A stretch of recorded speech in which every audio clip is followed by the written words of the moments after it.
Everybody needs good neighbors with a little understanding. You can find the perfect blend. Neighbors should be there for one another. That's when good neighbors become good friends.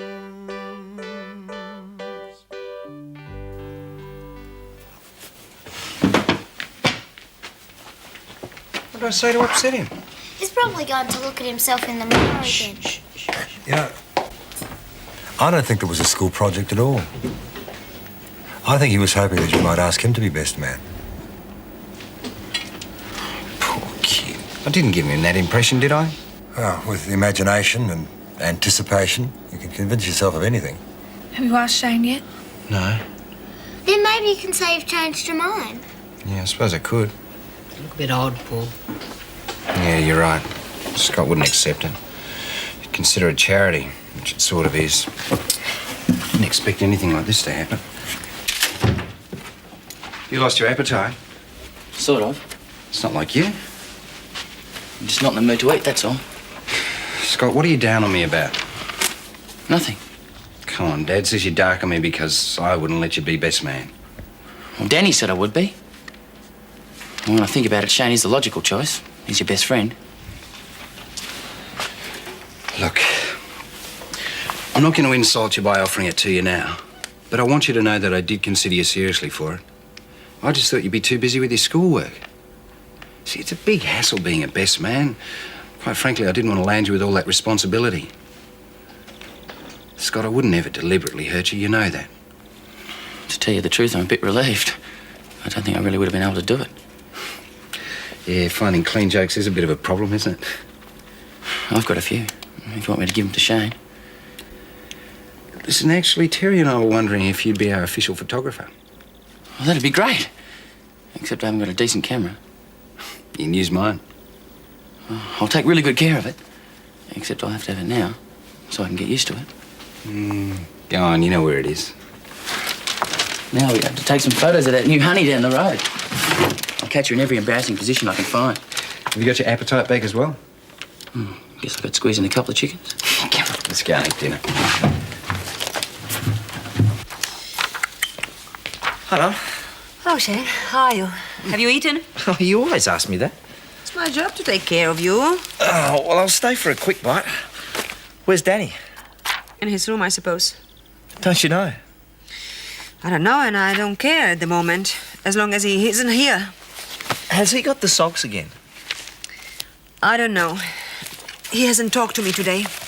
Sounds serious. Not to me. He can, and he probably is, making it that way for himself. How are you? All right. Living with Dad is driving me crazy. Is Mrs. Harris still around? Oh, she's no problem. And I've even got Mrs. Logan on side. Although she still can't stand the sight of Dad. Oh, lately I haven't been getting any sleep at all. Dad's been rolling around all night, moaning and groaning, and... well, that's when he's not at the window bellowing at the dogs. I thought no pets allowed. Oh, some new people moved in next door to the bedsit. They've got a couple of dogs that bark. It doesn't worry me very much, but it's driving Dad nuts. Is his back tooth playing up again? Has this happened before? He's terrified of dentists. I didn't know that. I wouldn't laugh if I were you. You wouldn't enter the room if the spider was in it. Oh, that's different, Mum. That's smaller and sneakier than dentists. Really? Well, at least if I had a bad toothache, I'd be round at the dentist immediately. You're not Max. What am I going to do, Mum? I mean, between the dogs and the teeth, it's driving me around the bend.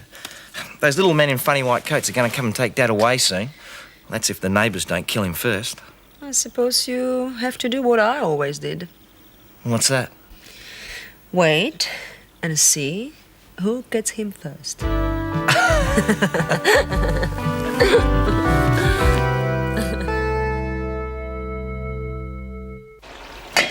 Danny says he's not hungry. And if it's any comfort to you, he's not speaking to me either. He's so stubborn and narrow-minded.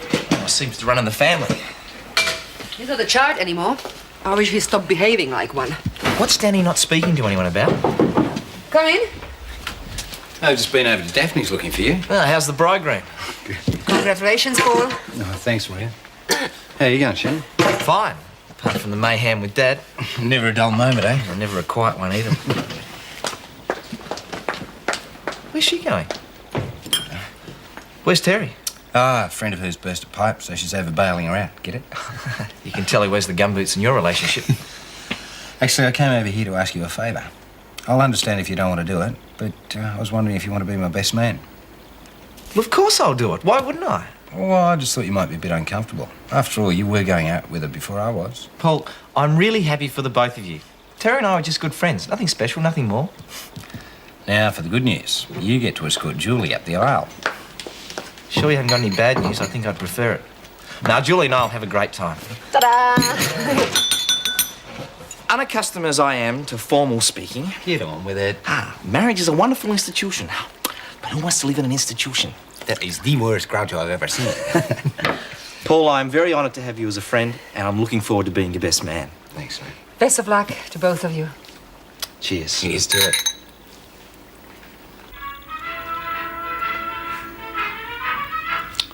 Bedtime, Pumpkin. Your watch must be wrong. School tomorrow, bedtime now. Good night, darling. Good night. Hello, darling. See you in a sec. Just in time. Bed. Good night. Sweet dreams. No. Good night. Oh. Off you go. Good night, everybody. Night, darling. You look very pleased with yourself, Paul. I am. Actually, we've got something to discuss with you. Sounds ominous. It is. We've changed our minds about the wedding. What? You decided to postpone. No, actually, we've decided to bring it forward. Well, we just spoke to Des, and we came up with the idea of a double wedding. Oh, Paul, that's a marvellous idea. Oh, 2 for the price of 1, eh? There's only one hitch, though, Dad. We were wondering if we could use our backyard, if you don't mind, because it's bigger. Well, of course he doesn't mind. Well, I'd better get cracking, organising things. Take it easy, Gran. Well, there's so much to plan. Look, Gran, we're not going to do this unless it's catered for. We don't want you running around organising people all day. We just want you to have a good time and share it with us.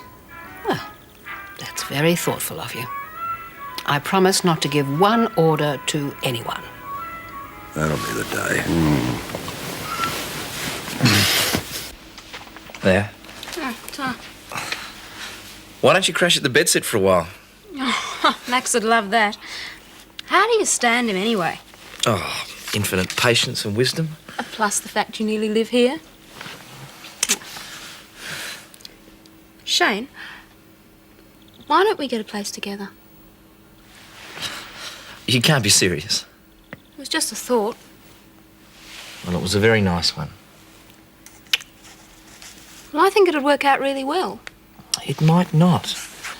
If we lived together, Daphne, it might split us apart. It could bring us closer together. And for the time being, I think it's better if we keep things the way they are. Things aren't going to stay the same much longer, Shane. Why not? Because I have to move out. Well, I'll still be around. Look, I know you're edgy about finding another place, Daphne, but I don't think that our living together is the solution. I'm scared that it'll ruin our relationship. Des and I shared, satisfactorily. We're still good friends. Oh, that's different, Daphne, and you know it is. I don't see what the problem is. You're around here nearly every night anyway, and it'd save you the time and trouble of getting here. Well, I can't walk out on Dad. He needs me. So do I. I know.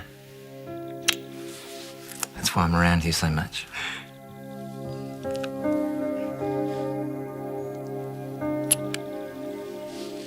I will think about it, okay? Okay.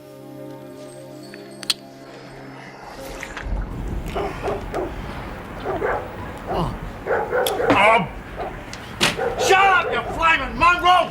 Hang it in! Oh, evening, Dad. Having a chat with the neighbours? Oh, bloody dogs. Where you been this hour? What's it to you? Well, just trying to get some sleep, that's all. Oh, well, you're doing a good job of it. You've got to get to a dentist. No, look, all I need is peace and quiet. Yeah, and a horse tranquilizer. Look, this is his last chance. His mangy mutts keep me awake tonight. It means war. Total war. Oh.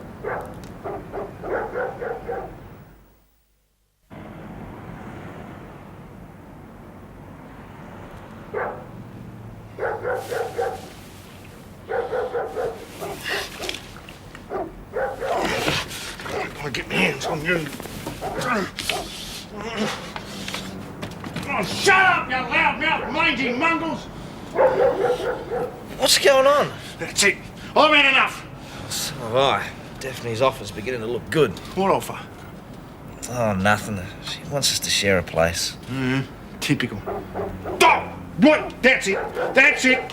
I'm a patient man, but enough's enough. Patient? You keep your comments to yourself. Hey, just enough of this. Oh, God.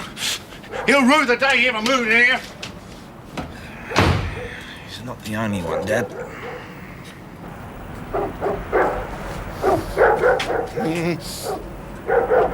Shut up!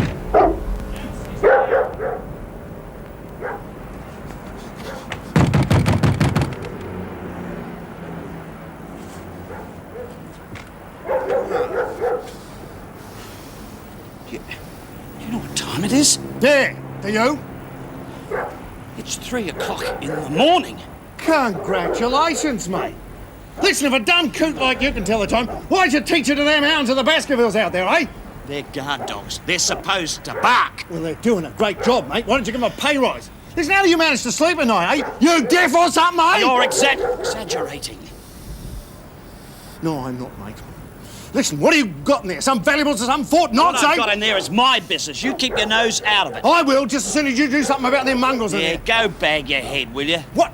Yeah, listen, don't you tell that to me. I'm warning you. Yeah? You either bag those mongrels' heads, stick a muzzle on them, or I'll tell the council they got rabies or Rabies, something. yeah. I'll get the cops onto you. I'll get a petition going in the street. Yeah, I'm warning you. Go and sit on it, will you? Don't you talk to me like that.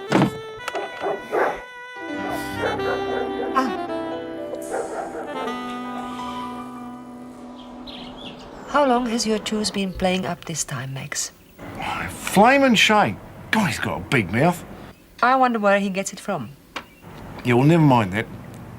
Can I speak to Danny? He left for school 10 minutes ago. What? First time he's ever left early, isn't it? Ah, what's the matter? Oh, nothing. I just wanted to do me a favour, that's all. From Danny? Yeah, from Danny. What's so strange about that? Nothing, I suppose. Yeah, well, look, I better get cracking. Any messages? No, only what I gave you last night. All righto. Ta. See ya. Take care, Max. Bye-bye. Good morning. Wait a minute. Ah, right as a button again this morning, eh? Shut up, Dobber. What? You told your mother I had toothache. Well, it's the truth, isn't it? Yep. Well, even if it is, no need to tell her. You need to see a dentist. Yeah, all I need is some peace and quiet. A rest. And them dogs and your mother's nagging. Get some earplugs. No way. I'm going to play that deal next door at his home game. How? Never you mind, blabbermouth. Just wait and see. And after all that enormous investigation, it was discovered that the wife was making secret love potions. That's a terrible story. I couldn't stop laughing. I think this course is doing you the world of good. Gives me a new perspective about my family and myself. After all these years, even I have problem with English, and I had forgotten how frustrating and frightening it must be if somebody can't speak it at all. I've seen those little kids translating anything from business transactions to the most intimate private problems for their parents. It makes me understand my parents more. Well, I suppose being unable to communicate properly would also lead to violence sometimes. It's not only migrants who can't communicate properly their problems. I've read about the case of Australian-born neighbours who were fighting for 6 months over the dog eating fried chickens. And then they end up killing each other over it. That's true. I think you'll make an excellent mediator. Why? Well, you understand the conflicts involved. You're a down-to-earth, intelligent person. Shall I keep going? I'll tell you when to stop. Europe. Do you have any desire to go back there? I have lots of desire, but no money. You seem to be widely traveled. Is that a statement of fact or a fishing trip? What do you think? Yes. You would make an excellent mediator. You've got just the right style for it.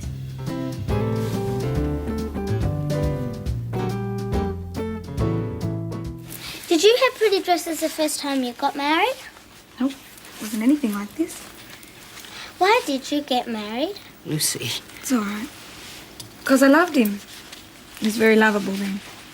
Why did you break up? He became unlovable. Why? I don't know why. We both changed and he changed for the worse. How do you know it won't happen again? Lucy. Oh, it's all right. She has a right to speak her mind. Because your brother's different altogether. I've never felt safer with anyone. And he won't change for the worse. He'll get better with age. I don't know what to say with him. He's always teasing me.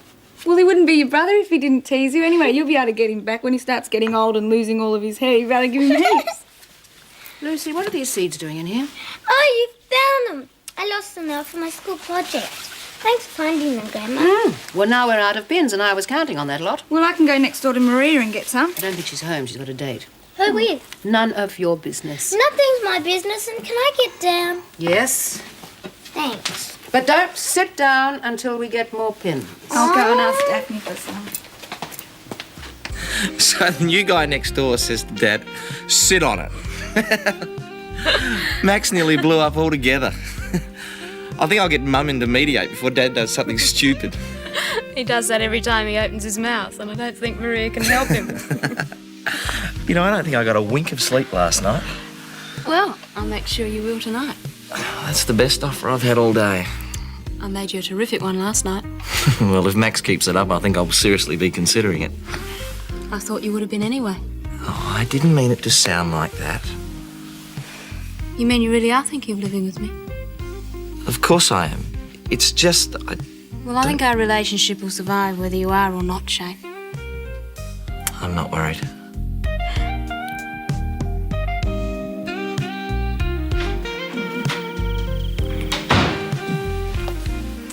You know, me always managed to arrive at the wrong time. What can we do for you? We were just pinning Lucy's dress and we ran out of pins. Well, I think I've got some somewhere. You must be excited about the wedding, Terry. It's getting pretty close. Can hardly wait. Paul's a lucky guy. There you go. Thanks. Did you say something to upset her? No. What was your wedding dress like? Teal blue. I made a hat to match. And the bootmaker covered my shoes with material left over from the dress. How come you didn't wear white? Well, during the war, there were tremendous shortages. White material for a wedding dress wasn't considered top priority. I didn't have any stockings either. So I drew lines down the back of each leg so that they'd look as if I had the stockings on.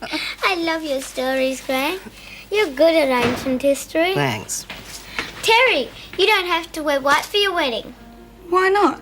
I was just telling Lucy about my... Is it because I was married before? No. Everywhere I go, people keep reminding me that I made a mistake once. Terry, I've just had Shane telling me how excited I must be feeling, as if marrying Paul is some sort of consolation prize after all my mistakes.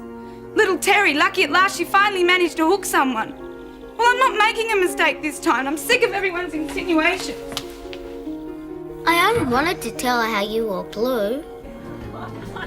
I went to Prague a few years ago, on holidays. And putting on 4 kilos, eating dumplings.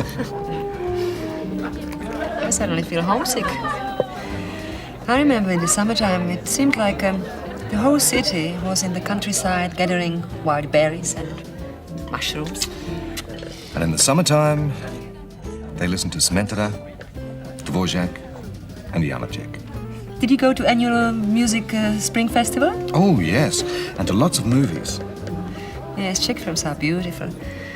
So different from the Americans. Well, I rarely see them now.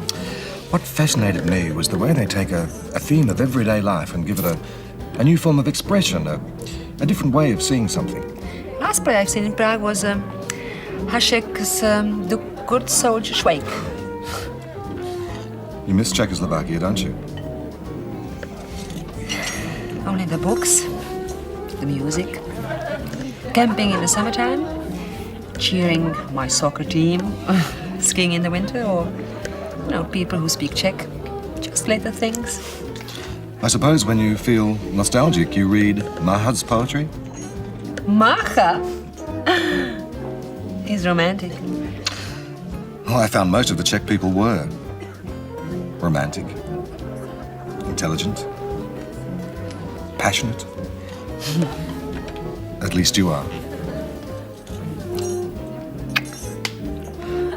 I can't give you Czechoslovakia, Maria, but I can give you something that's close. What's that?